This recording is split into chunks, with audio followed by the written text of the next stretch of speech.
अस्सलाम वालेकुम फ्रेंड।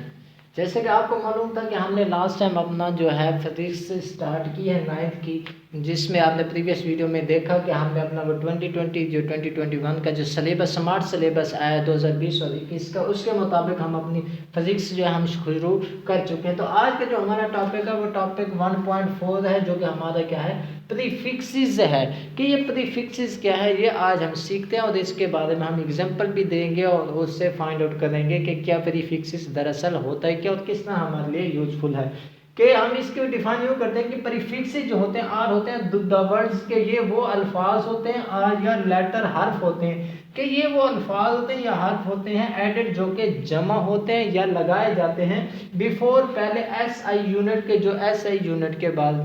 लगते हैं। अगर आपको ऐसे यूनिट का नहीं पता तो इसके जो लिंक है मैं डिस्क्रिप्शन में दे दूंगा, जो हमारी प्रीवियस वीडियो थी उसमें आप देख सकते हैं कि ऐसे यूनिट हमने क्या किया था और ऐसे यूनिट के जरिए आप वो डिफाइन कर लेंगे कि सच एज जो होते हैं किलो होते हैं, मेगा होता है, गीगा होता है एंड मिली होती है। ये हमारे क्या है प्रीफिक्सेस होती हैं जो ऐसे यूनिट्स के साथ लगती हैं। तो लेट्स हम इसकी एग्जांपल लेते हैं कि ये दरअसल prefixes kilo, milli, giga and ये किस तरह बनती हैं। तो उसके लिए हम एक एग्जांपल ले लेते हैं जिसमें आपका प्रीफिक्सेस के टॉपिक में ही खड़ी है कि जिस तरह फॉर एग्जांपल वो कहता है जी कोई ड्राइव कर रहा है, उसने ड्राइव जो की है 2,50,000 मीटर जो है उसने सफ़र तय किया है कि 2050 मीटर जो उसने सफ़र तय किया है, इसके लिए उसने का डिस्टेंस उसने कितना वो सफ़र किया। तो उसके लिए आपने ये काउंट करना, अगर आप दाएं से बाएं की तरफ काउंट कर रहे हैं तब आपका 10 की पावर जो होगी वो प्लस में होगी और ये जो 10 की पावर होगी ये दरअसल आपकी प्रीफिक्सेस बनेगी कि आपने इसे काउंट करना है 1 2 3 4 5 6 है। अब आप इसके हर 3 लेटर को करते हैं कि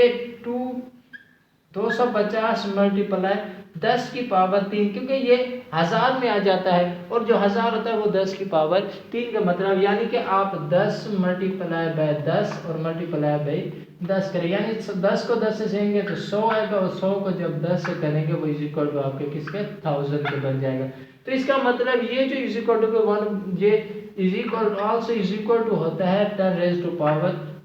+3 के होता है। और ये 10 रेज़ टू पावर प्लस जो 3 होती है ये आप अपने उसमें देखेंगे सम प्रीफिक्स जो टेबल 1.3 दिया है उसमें इन्होंने मेंशन किया है कि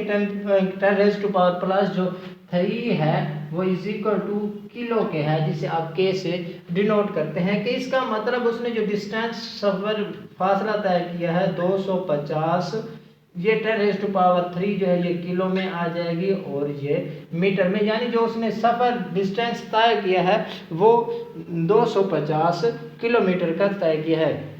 इसी तरह अगर हम अपनी कोई और एग्जांपल लेना चाहें जो आप इसमें दूसरी है कि 0.002 वाट की है। अब ये जो है कि ये जो वैल्यू है इसे हम प्रीफिक्सेस में कैसे डिनोट करेंगे कि जब आप दाएं से आप बाएं तरफ आ रहे होंगे उस वक्त 10 रेज़ टू पावर प्लस में ऐड होती है, जबकि आप जब बाएं से दाएं की तरफ जाएंगे उस वक्त आप 10 रेज़ टू पावर जो है वो आपकी माइनस में काउंट हो जाएगी। तो इसमें जो है आप इसे यहाँ से स्टार्ट कर रहे हैं पॉइंट से, आप उस तरफ जा रहे हैं तो इसका मतलब ये 1 2 3 डिजिट तक आप पहुँचे हैं। तो इसका मतलब ये 2 मल्टीप्लाई बाय आप 3 डिजिट -3 में जा रहे हैं और ये आपका वाट में हो गया। और जैसे आप इसमें टेबल में देखेंगे 10 रेज़ टू पावर जो आपकी -3 है वो आपकी किस में है, मिली वॉट में है। कि आप अगर उसमें अपनी बुक की तरफ देखेंगे तो वो आपकी मिली में आएगी, यानी 2 ये जो 10 रेज़ टू पावर -3 है ये आपकी मिली में होगी और ये वॉट में, यानी कि ये आपका जो करंट होगा वो 2 मिली वॉट का ज़ाहिर होगा। तो ये थी हमारी वीडियो जो हमने प्रीफिक्सेस के हवाले से की। अगर ये आपको इन्फॉर्मेटिव लगे और इसके रिलेटेड आपको बेनिफिट हो तो उसके लिए हमारे चैनल को सब्सक्राइब करें ताकि आने वाली हर अपडेट और नोटिफिकेशन आपको जल्द अज जल्द पहुंच सके और जो आपके लिए बहुत ही बेनिफिट साबित हो। तो थैंक्स फॉर वॉचिंग।